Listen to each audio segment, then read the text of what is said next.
예, 이제 지난 시간에 이어서 오늘은 두 번째 만남, 예수는 어떤 일을 했습니까?에 관해서 우리가 같이 좀 살펴보도록 하겠습니다. 우리가 지난 시간에 말씀드린 대로 선박의 키에 관해서 오늘 조금 더 자세하게 좀 상세하게 설명을 드리도록 하겠고요. 다음 시간부터는 제가 시작하기 전에 두 분씩 브레이크룸으로 이렇게 나눠 드릴 거예요. 그럼 두 분 중에 한 분이 설명을 하시고 또 이렇게 다른 분이 설명을 하고 하면서 이 선박의 키를 오늘 외우는 게 다음 주까지 숙제십니다. 아마 뭐 다 이미 우리 동반자 과정을 통해서 또 양육자 반을 통해서 이미 다 공부하셨으리라고 생각을 하지만 이 선박의 키를 오늘 좀 잘 설명을 들으시면 좋겠습니다. 제가 그 선박의 키를 설명을 해드리기 위해서 블랭크 와이트보드를 제가 좀 하도록 하겠고요. 이걸 또 꺼야지 와이트보드가 되네요. 네.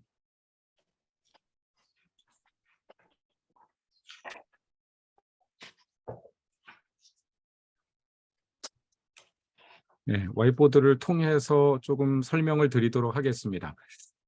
먼저 우리가 그리스도가 다스리는 삶, 이것이 이제 우리 1:1 제자형의 가장 중요한 목적이거든요. 어떻게 예수 그리스도께서 우리의 삶을 다스려 나가실 것인가. 그래서 그 다스림의 가장 기본적인 원리로 선박의 키를 그리는 것입니다. 왜냐하면 그 키로 큰 배를 움직여 갈 수 있기 때문에 그렇죠. 그래서 우리 인생의 중심에 누가 계시느냐가 가장 중요한데 바로 우리 마음의 중심에 예수 그리스도가 계셔야 합니다. 그래서 1과에서 우리가 지난 시간에 예수 그리스도는 누구십니까? 이렇게 공부를 했고요.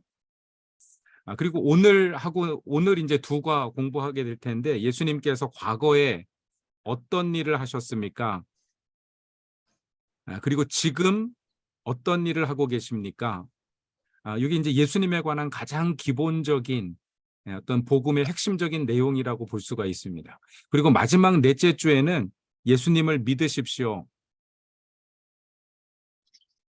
믿음으로 초청하는 복음 전도과가 되겠습니다. 그래서 우리가 예수 그리스도가 다스리는 삶의 가장 핵심적인 부분은 예수님이 누구신지를 알고 그 예수님을 만나고, 그래서 이 내과를 진행하면서 가장 중요한 것은요, 여러분들의 간증을 나눠주시는 것입니다. 예수님 내가 어떻게 만났고 지금 부활하신 주님과 내가 어떻게 동행하고 있고, 예수님에 관한 이야기 간증을 여러분이 매 시간마다 짧은 5분짜리 간증 하나, 2개씩 준비하셔가지고 매 시간 2번 하면 8번을 나눌 수 있잖아요. 그런 간증이 굉장히 임팩트 있게, 교제 내용도 중요하지만 여러분 기억하십시오. 우리의 삶이 교제예요, 사실은. 그러니까 우리의 삶이 교제가 되기 위해서는 주님과 동행한 증거들이 우리 삶에 많이 있어야 됩니다. 그게 이제 간증이죠. 그래서 그런 예수님과 동행하는 간증을 여러분이 많이 나눠주셨으면 좋겠고요.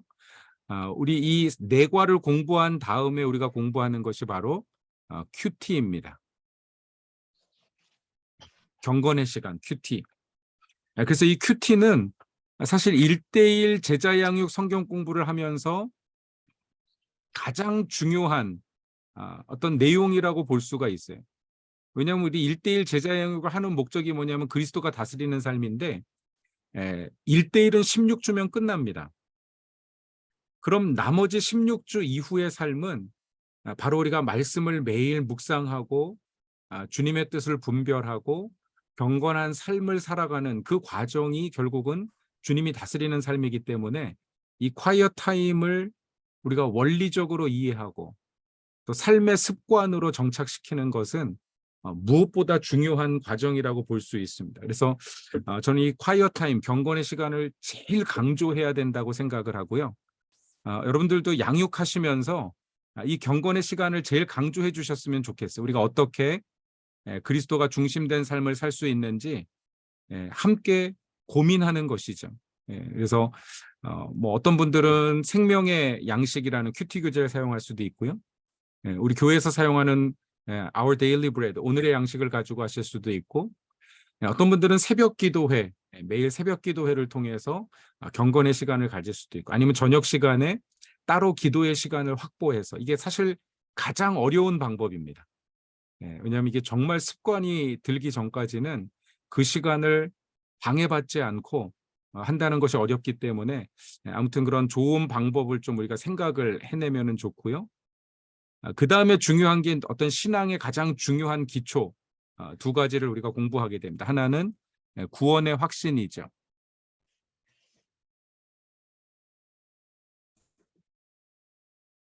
네, 이게 글자가 어떻게 잘 안 되는데요. 그냥 구원만 쓰도록 하겠습니다. 네.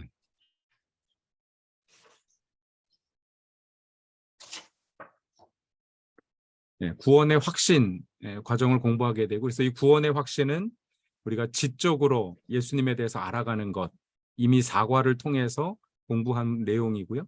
또 정서적으로 우리가 주님과 연결되는 것, 그다음에 의지적으로 우리가 주님을 쫓는 것, 이게 뭐 결혼도 마찬가지인 것 같아요. 우리가 결혼 관계도 어떤 면에서 보면 지적으로 배우자에 대해서 더 알아가야 되고 정서적으로 연합해야 될 뿐만 아니라 사랑의 완성은 의지적인 커미트먼트죠.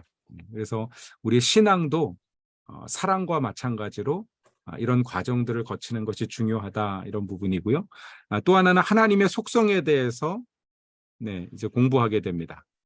그래서 하나님이 인간과 함께 나누어 가지고 계시는 공유적인 속성, 또 하나님만 가지고 계시는 비공유적인 속성이 무엇인지를 통해서 우리가 하나님을 알아가는 것이 왜 중요한가, 하나님의 이 속성들을 아는 것이 왜 중요한가, 이런 부분들을 우리가 좀 깊이 생각을 하고 결국은 그 하나님의 속성을 알아가는 데 있어서 가장 기초가 되는 것이 바로 하나님의 말씀입니다, 사실은. 그래서 우리가 가장 먼저 공부하는 것이 성경이죠, 성경. 성경을 어떻게 공부하고,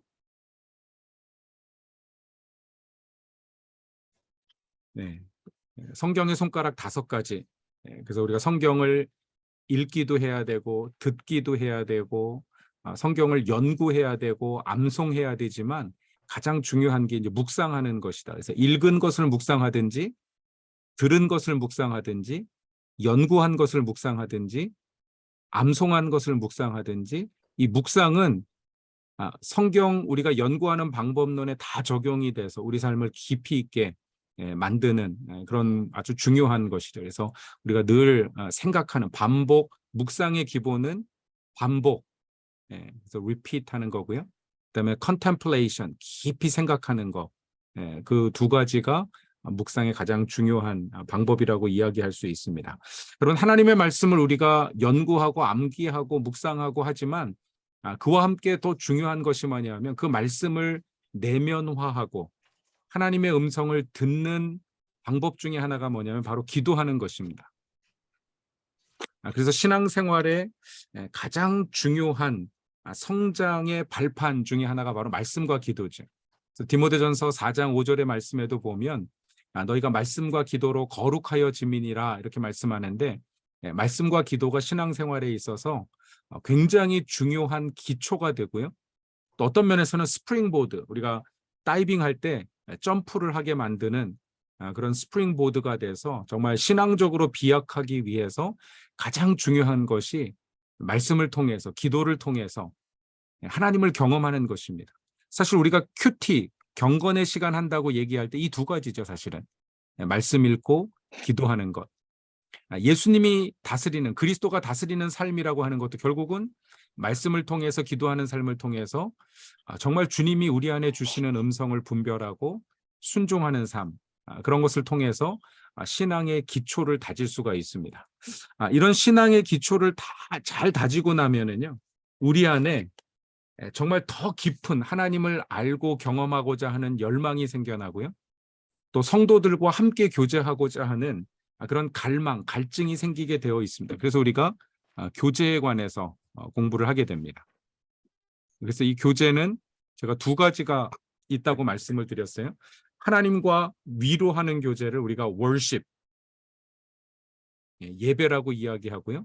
성도들과 나누는 교제를 우리가 fellowship, 그래서 친교라고 이야기를 하죠. 그래서 교제는 하나님과 나누는 월십으로서의 교제, 영적인 교제가 있는가 하면 성도들과 함께 나누는 어떤 친교, 펠로우십으로서의 교제가 있다.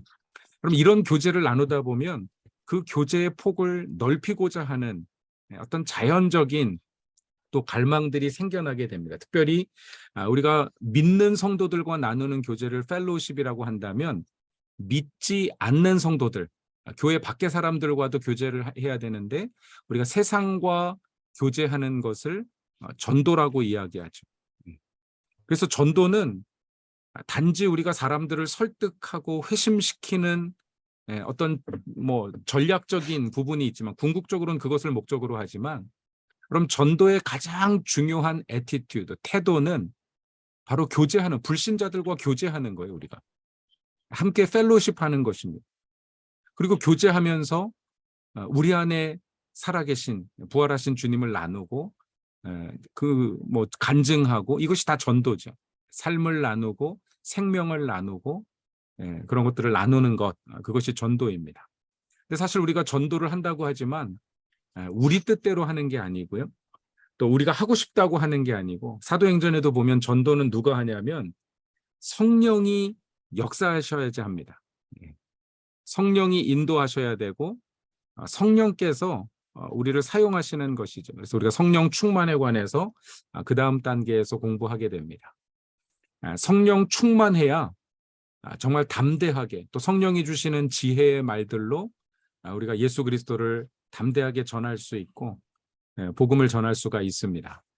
근데 성령 충만해도 경험하게 되는 시련들이 있어요. 그게 뭐냐면 시험 받는 것이죠. 우리가 유혹과 시험 받는다. 시험을 이기는 삶. 그래서 우리가 함께 시험을 이기는 삶에서 대해서 공부를 하게 되는데요. 시험에는 세 가지 종류가 있어요. 세 가지 3T.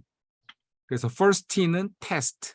하나님이 우리를 영적으로 성장하시기 위해서 하시는 테스트가 있습니다. 그러면 이 시험은 반드시 치러서 통과해야 돼.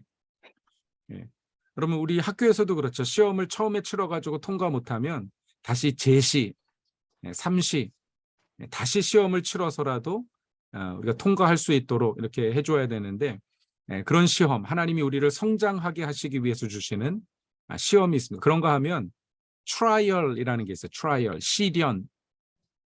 우리 죄로 말미암아서 당하는 어떤 그런 시련들, 어려운 시간들.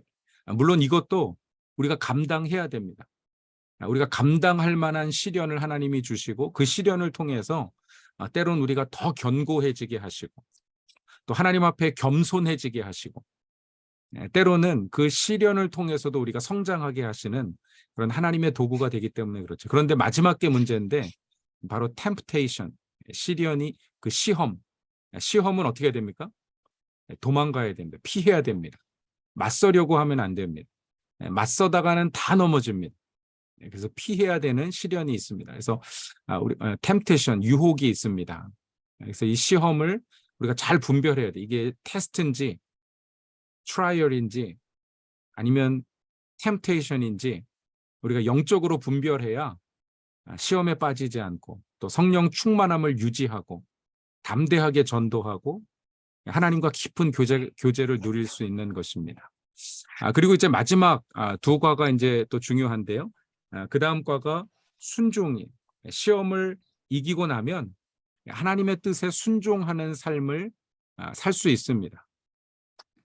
그러면 아브라함도 아들을 바치라는 하나님의 시험을 통해서 그 믿음이 확인되고 나서 하나님 앞에 더 큰 순종으로 하나님 앞에 쓰임 받았던 것을 볼 수 있어요. 그래서 우리가 시험을 이겨야 순종하는 삶을 살 수 있고 그리고 우리 삶의 여러 가지 상황들을 통해서 사역하는 삶을 살 수 있습니다. 하나님의 꿈과 비전을 내 꿈을 위해서 일하는 것이 아니라 세상에서 교회에서 가정에서 정말 하나님의 일꾼으로 하나님의 뜻을 이루어드리는 그런 삶을 사는 것이죠. 그래서 이 모든 과정을 통해서 우리가 추구하는 것이 바로 그리스도가 오늘따라 되게 안 써지네요. 네, 다스리는 삶. 그래서 여기 이제 키를 그리면은 그리스도께서 다스리는 삶으로 나아가는 선박의 키가 완성이 되게 됩니다. 그래서 이 그림을 여러분들이 잘 기억을 하시고 아마 우리 교재에도 또 아마 몇 페이지죠? 28페이지에 보시면 선박의 키에 관한 자세한 설명이 나와 있습니다. 그래서 그 설명을 참고하셔서 여러분들이 선박의 키 내용을 좀 익숙하게 익히시면 되겠고요. 그 28페이지에서 31페이지에 보시면 이렇게 연결 구절이 있어요. 아마 그 각 단락의 제일 마지막 문장이 다음 단계로 넘어가는 설명입니다. 그래서 그런 연결 설명들을 잘 이해하고 나면 암기하는 게 그렇게 어렵지 않습니다. 이게 이제 안 보고서 암기해서 그리셔야 되는데 그 연결 설명들을 잘 참조하시면 되겠습니다. 그래서 다음 주에 한번 선박의 키 한번 여러분들이 준비를 해주시면 좋겠고요. 자, 이제 두 번째 만남, 예수님은 어떤 일을 했습니까? 이 부분에 대해서 같이 살펴보겠고요. 암송 구절 있고, 원래 우리 1:1 교재에는 암송 구절 없습니다. 근데 제가 이제 지도자반을 위해서 암송 구절을 만들어 놓은 건데, 여러분들이 이 암송 구절을 동반자들에게 요구하시면 안 돼요. 교재에 있는 것만 하셔야 됩니다. 그래서 요거는 그냥 여러분들만 암송하시고 우리가 1:1 동반자 양육할 땐 사용하지 않는다 생각하시면 되겠고요. 여러분 1과의 주제어 혹시 생각나시나요? 1과의 주제어. 그럼 1과의 주제어는 본성이었죠. nature, 본성. 그리고 2과의 주제어는 회복입니다. 회복. 왜냐하면 예수님께서 하시는 가장 중요한 일이 인간들을 전인적으로 회복시키시는 일이었어요. 그래서 회복이라고 하는 주제를 가지고 오늘 2과를 진행하도록 하겠고요. 예수님의 공생의 사역이 무엇인지를 우리가 알게 한다. 그럼 공생의 요즘 이제 뭐 우리가 공인이다 이런 얘기를 하는데 물론 공인이라고 하는 단어는 국가의 공무원들을 공인이라고 얘기하는 거죠. 근데 요즘은 이제 public figure, 우리가 이제 사람들에게 어떤 모델이 되고 영향력을 끼칠 수 있는 사람들을 다 공인이라고 이야기합니다. 그런 면에서 보면 그리스도인들은 다 공인이에요. 왜냐하면 세상의 빛과 소금이 되어야 되기 때문에 여러분은 공인입니다.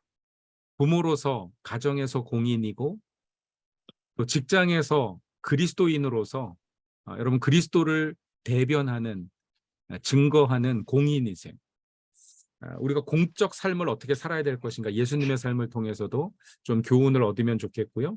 그다음에 죄의 기원과 결과가 무엇인지를 알게 하는 이게 굉장히 중요한 것이 여러분 삶의 모든 문제는 다 죄에 근원하고 있습니다. 그러니까 우리 삶의 기본적인 문제들 모든 문제의 근원을 이해하기 위해서는 죄를 이해해야 되고요. 그 죄가 무엇인지 본질을 우리가 이 과에서 살펴보는 것이죠. 특별히 이제 그 죄의 문제를 해결하시는 예수님의 대속적인 죽음 이것이 이 과의 가장 핵심적인 내용. 그래서 회복이라고 하는 것은 결국 십자가 대속을 통한 죄사함과 하나님의 자녀로서의 어떤 신분이 회복되는 거기에 어떤 초점이 있습니다. 복음의 가장 중요한 내용이죠. 그래서 질문을 보시면은요. 2과 같은 경우는 1번에서 6번까지 가장 뭐 절반 이상에 해당하는 항목이 예수님의 공생의 사역, 어떤 사역을 하셨는지 이렇게 살펴보고요. 또 7번이 죄의 결과에 대해서, 죄의 기원과 결과에 대해서, 그다음에 8번과 9번이 우리가 죄의 문제를 어떻게 해결할 것인지, 그러니까 7, 8, 9번이 죄에 대해서 다루고 있습니다. 그리고 마지막에 결론적인 질문을 다루고 있고요.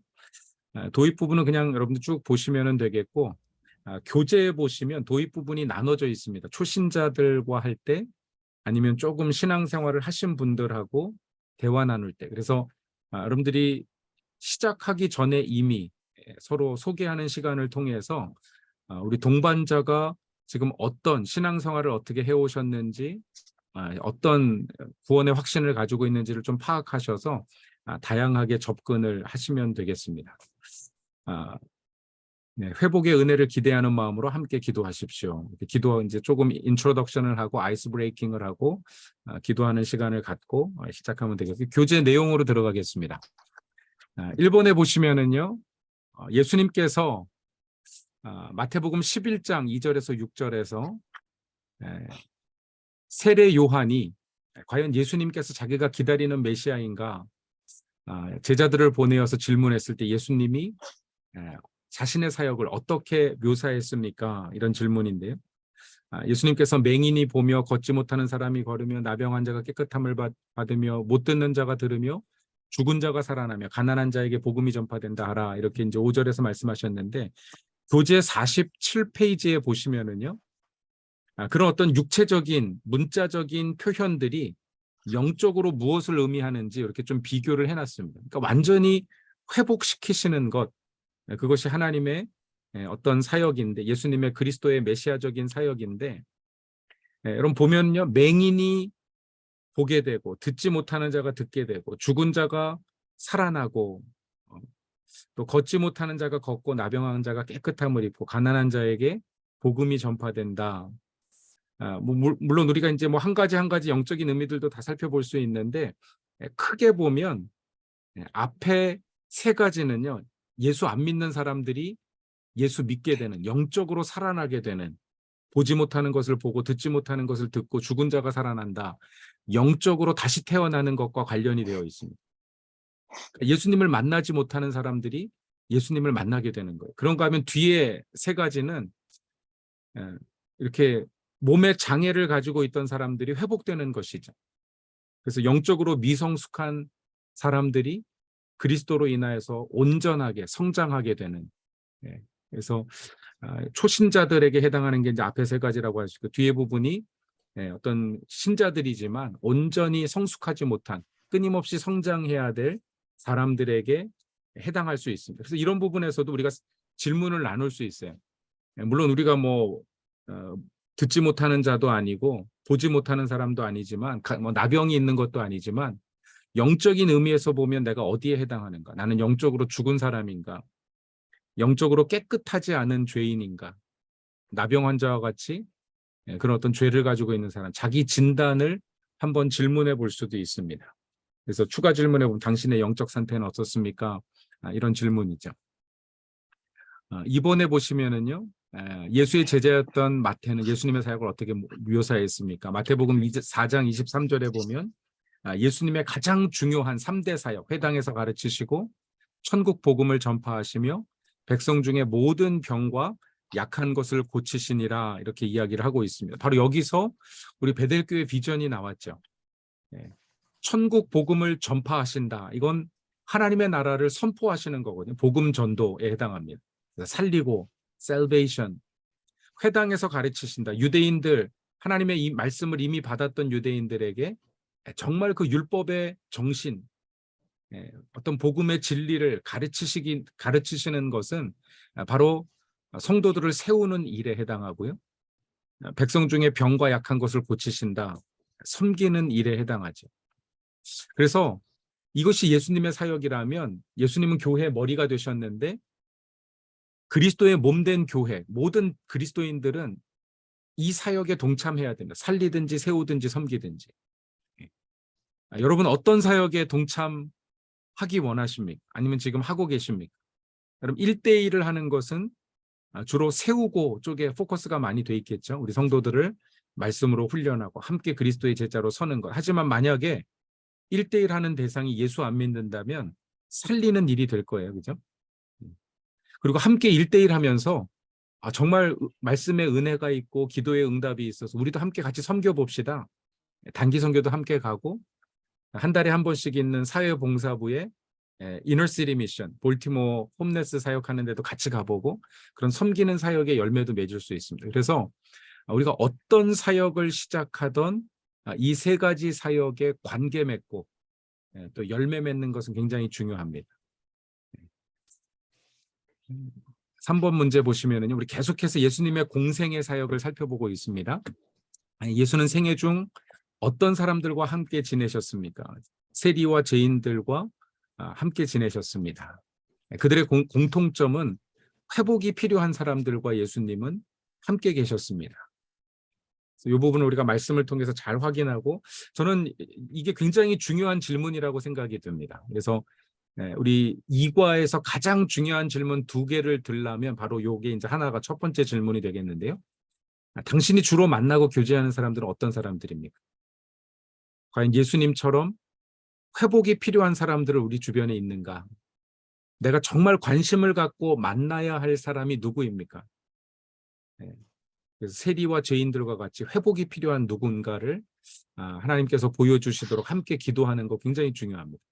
1대1을 하면서 이 기도를 하다 보면은요, 벌써 하나님 누군가 만나게, 생각나게 하시고 만나게 하시고, 그럼 그 다음 동반자가 되는 거예요, 그 사람이. 지금부터 같이 기도하는 거예요. 그분이 마음을 열고, 내가 지금 동반자로 만나는 이분이 이 과정을 마치고 나면 그 도움이 회복이 필요한 분과 동반자가 되게 할 수 있도록 그렇게 격려하고 매주 그분에 관해서 물어보고 어떤 전략들을 짤 수가 있죠. 그래서 이 질문 굉장히 중요합니다. 추가 질문. 당신이 주로 만나고 교제하는 사람 어떤 부류입니까? 과연 우리 주변에 회복이 필요한 사람이 누구입니까? 그게 자녀일 수도 있고요. 배우자일 수도 있고, 그렇다면 내가 어떻게 정말 회복의 주체가 되시는 예수 그리스도를 좀 전할 수 있을까? 그 회복에 내가 쓰임받을 수 있을까? 이런 부분들을 질문할 수 있습니다. 자, 4번에 보시면 이와 같은 생애를 보내신 예수님에 대해서 당신은 무엇을 느낄 수 있습니까? 그의 생애 어떤 면이 당신에게 감명을 줍니까? 개인적인 질문을 우리가 묻는 질문인데요. 그래서 뭐 이런 부분들은 우리가 이제 간증으로 우리가 함께 나누실 수도 있고, 또 저는 이제 1대1 하다 보면 굉장히 내성적인 분들은 아직 별 생각이 없는 분들도 많이 있어요. 그래서 이걸 너무 또 이렇게 강요하다 보면 막 부담을 많이 느끼거든요. 그래서 이런 특별히 자기 생각을 나누고 느낌을 나누는 질문에 있어서는 양육자가 나눌 것을 많이 이때가 이제 간증 나누기 아주 좋은 질문이에요. 동반자가 단답형으로 짧게 대답하거나 아니면 별 대답이 없을 때 그때 내가 예수님에 관해서 어떻게 느꼈지? 예수님 나를 어떻게 만나 주셨지? 이런 간증을 통해서 우리 안에 계신 예수님 생명을 나누는 거죠. 또 한 번. 그래서 이런 질문을 잘 활용하시면 간증 질문으로 활용하시면 되겠습니다. 5번 보시면은요. 정말 그렇게 아름답고 위대한 생애를 보내셨던 예수님께서 마지막에 어떤 죽음을 당하셨는지 마가복음 말씀을 통해서 예수님께서 채찍질 당하고 특별히 고난 주간에 우리가 또 묵상해야 될 그런 질문 중에 하나인데요. 예수님께서는 이제 중요한 것은 여러분 49페이지 5번 설명해 보시면 여러분 나무에 달려 죽는 것, 십자가에 달려 죽는다는 것은 단지 로마의 형틀에 달려 죽은 것 그런 의미를 떠나서 유대인들에게는요. 이건 저주입니다. 저주.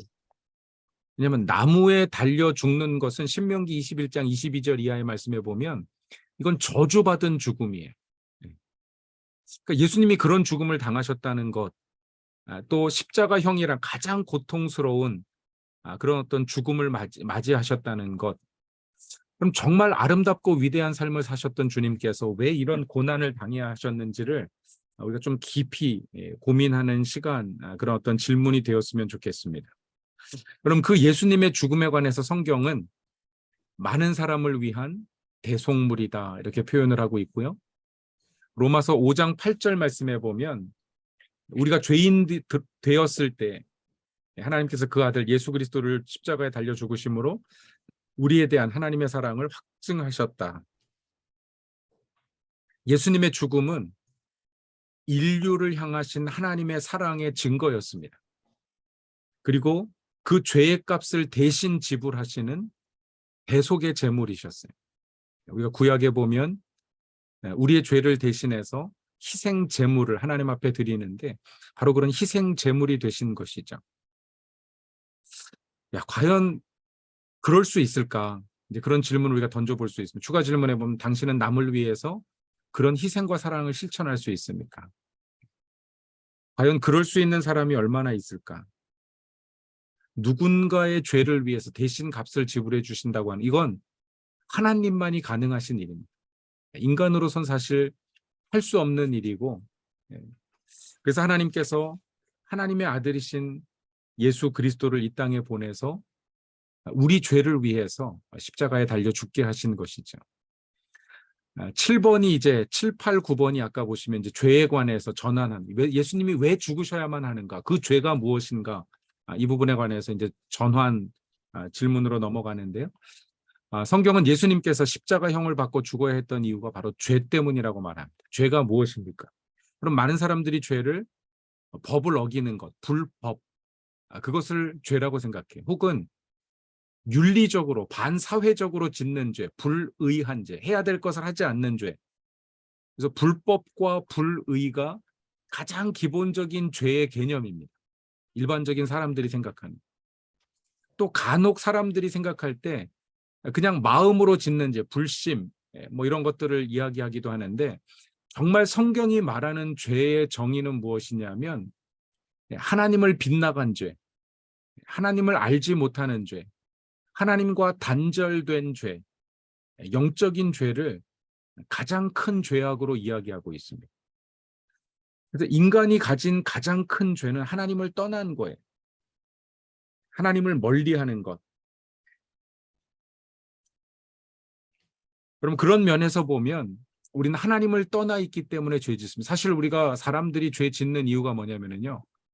아무도 보지 않는다고 생각하니까 죄 짓는 거예요. 그럼 죄의 8, 90%가 물론 양심에 화인 맞아서 다른 사람이 봐도 죄 짓는 사람들이 있지만 그럼 대부분의 사람들은 when no one sees, 아무도 보지 않을 때 그때 죄 짓습니다. 그래서 그 죄를 줄이기 위해서 우리가 뭘 하냐면 CCTV를 다는 거죠. 그죠? 누군가 보고 있다는 것을 알기 위해서. 그러면 하나님이 우리를 보고 계시다고 생각하면 감히 어떻게 죄를 짓겠습니까?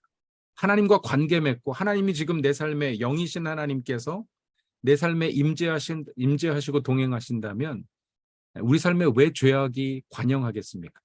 하나님을 떠났기 때문에 그 근원적인 죄로 말미암아서 인간의 모든 고통, 모든 죄가 거기에 근원하고 있는 것이죠. 네, 그래서 우리가 죄에 관해서 그래서 하마르티아라고 하는 것이 이제 관역을 빗나갔다 이런 의미에서 했던 죄를 의미하는데 그 빗나감은 바로 우리가 하나님과 연결되어 있지 않다. 하나님을 떠났다. 하나님과 단절되었다. 이것이 곧 죄입니다. 자, 8번 죄의 기원과 결과를 무엇이라고 이야기합니까? 결국 죄의 기원은 아담의 불순종이죠. 하나님을 떠난 것이죠. 아담이 하나님의 말씀을 떠난 것, 그게 불순종이죠. 아담이 하나님과의 관계가 끊어진 것, 그것이 불순종이고. 죄의 결과는 사망입니다. 그런데 하나님께서 그 죄, 인류가 가지고 있는 아담의 허리에서 나온 그 수많은 이후 세대의 수많은 사람들의 죄를 해결하시기 위해서 결국 예수님을 이 땅에 보내신 것이고 십자가에 피 흘려 죽으심으로 그 죄의 문제를 해결하셨습니다. 하나님께서 해결하신 그 죄의 어떤 영역들, 죄의 종류들 우리가 생각해 볼 수 있는데요. 그럼 인간의 타락으로서 단절된 것이 하나님과의 관계가 단절되었고 이웃과의 관계가 단절되었고 자기 자신과의 관계가 단절되었을 뿐만 아니라 여러분 자연과의 관계도 단절되었습니다. 파괴되었습니다. 그럼 결국 예수님께서 피 흘리심으로 회복하시는 그 구속의 은총은요. 이 모든 영역에 다 영향을 끼칠 수 있습니다. 그래서 하나님과의 관계가 회복되고 그럼 정말 예수 믿고 구원받으면 이웃과의 관계도 회복되어야 합니다. 우리 자신과의 화해도 일어나야 돼요. 더 이상 죄책감이나 자기 갈등 이런 것들이 지배하지 말아야 되죠. 그래서 로마서 8장에 보면 그리스도 안에 있으면 정죄함이 없나니 우리가 죄와 사망의 권세가 그 법이 우리를 다스리지 못한다 선언하는 이유가 여기에 있습니다. 우리가 우리 자신과도 화해하는 우리 자신의 죄와도 화해가 되는 거예요. 용서가 되는 거예요. 죄값이 다 지불된 것입니다. 그래서 죄책감이 아니라 이제는 은혜에 대한 감사로 살게 되는 것이죠. 그것이 예수님 십자가의 능력이다. 보혈의 은혜다. 과연 우리가 그런 보혈의 은혜, 예수님 십자가의 은혜, 죄사함의 은혜를 경험하고 있습니까? 나는 하나님과의 관계가 회복되었습니까? 이웃과의 관계가 회복되었습니까? 혹시 아직 회복되지 않은 관계가 있습니까? 우리 자신과의 관계는 어떻습니까? 또 자연과의 관계는 어떻습니까? 그럼 예수 잘 믿는 사람은 길 가다 쓰레기 줍죠. 네. 예수 잘 믿는 사람은 자연을 함부로 파괴하지 않죠. 그래서 우리가 요즘은 생태 신학이라는 것도 이야기하는데, 그래서 이 자연과 환경을 보호하는 것도 우리 그리스도인의 굉장히 중요한 의무라고 얘기할 수 있습니다. 자, 그리고 마지막 9번에 보시면 십자가의 피로 이 세상에 어떤 혜택이 베풀어졌습니까? 그래서 모든 관계가 다 되어졌습니다. 또 되어져야 합니다. 그 십자가로 죄사함과 구원의 은혜를 받은 그리스도인들은 그런 회복의 에이전트로, 회복의 사명을 가진 회복자로 살아가야 합니다. 그래서 우리 그런 책도 있죠. 상처 입은 치유자. 우리는 여전히 broken healer. 그래서 우리는 여전히 깨어져 있는 사람이지만 또 다른 힐러가 돼서 누군가를 회복하는, 우리 자신이 회복하는 게 아니라 우리를 회복해 하신 그 주님께서 회복하실 것을 믿기에 회복으로 초청하는 역할들, 그 일을 우리에게 맡기신 것이죠. 자, 이제 그런 면에서 마지막 질문이 예수의 죽음은 개인의 죄뿐만 아니라 사회의 문제도 해결 가능성을 보여줍니다. 과연 십자가가 해결할 수 있는 당신의 문제는 무엇입니까? 이게 이제 첫 번째 질문이고, 또 십자가가 해결해야 돼 내 문제가 무엇입니까? 이게 이제 기도 제목 나누는 것입니다. 그래서 그 문제를 위해서 우리가 함께 기도하는 시간을 갖고, 또 이 사회, 정말 분열되고 갈등하고 억압하고 착취하는 이 사회 속에서 우리 그리스도인들이 해야 될 일은 무엇인가? 복음이 할 수 있는 일은 무엇인가? 이런 부분도 우리가 또 사회 정의 차원에서 질문을 던지고 함께 기도할 제목을 얻을 수 있습니다. 그래서 이렇게 2과 두 번째 만남을 마치시면 되겠습니다.